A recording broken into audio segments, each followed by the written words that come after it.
Welcome back to the tasting room. I'm here with Mauricio at Bodegas Lopez in Mendoza, Argentina, and we just finished a very wonderful tour here.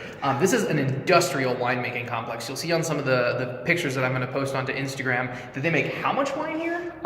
We produce a year 20 million bottles. 20 million bottles. Yep. And how many different labels? About 20 different labels. 20 different labels. So we got to walk through the entire factory. They have small, medium, and enormous barrels, all in French oak, that last how long? You said 60 years?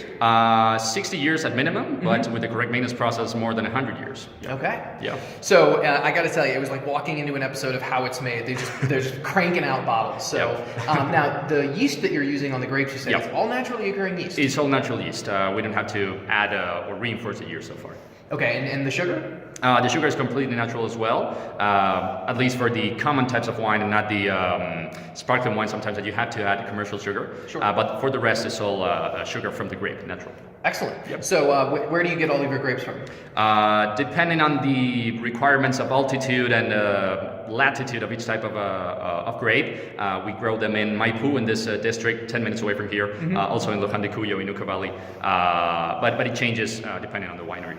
Okay. Yep. And then, so how many different types of varietals do you have here? Approximately 15 different varieties. The ones that have adapted from Europe to Argentina are nearly 30. But for this particular region, the northwestern part of Argentina, it's about 20 or so. Okay.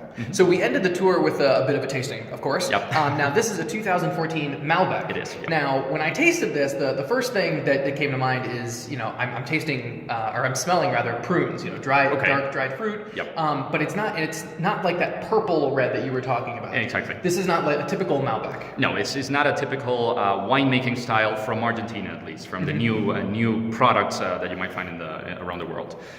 We go more with the Spanish, the French styles of wine, so you don't have a wine that's going to stain your teeth. It's going to be brighter. It's going to have an intensity of ruby red. The colors near the rims are going to become lighter. That's the product of using the large barrels of aging them for so long. Excellent. Yeah. So this has a nice medium finish to it. This would pair well with chicken or pork, or even as far as beef. If I was looking for something a little stronger, maybe go Cab Sauv. Yeah, you can do it. For a stronger wine, we go for a Cab Sauv. Mostly younger wines are going to be a lot more difficult to drink, a lot more astringent. So if you have an astringent wine, you might go for something more greasy or more fatty, like red meat, like lamb, like some types of cheese or chocolate, for example. But this medium wine, this medium Malbec, can be good with anything, with a lot or a little fat. So it's under the label of Bodegas Lopez. Yes. But this in particular wine is which? Casona Lopez. Casona Lopez. Yep. Okay. And the other one we got to taste was a sweet wine, the Lopez naturally sweet wine. Naturally sweet. And that was only fermented to about 8%. 8% of alcohol. It's just 10 days of fermentation, and then you kill the yeast with lower temperatures, with zero temperatures.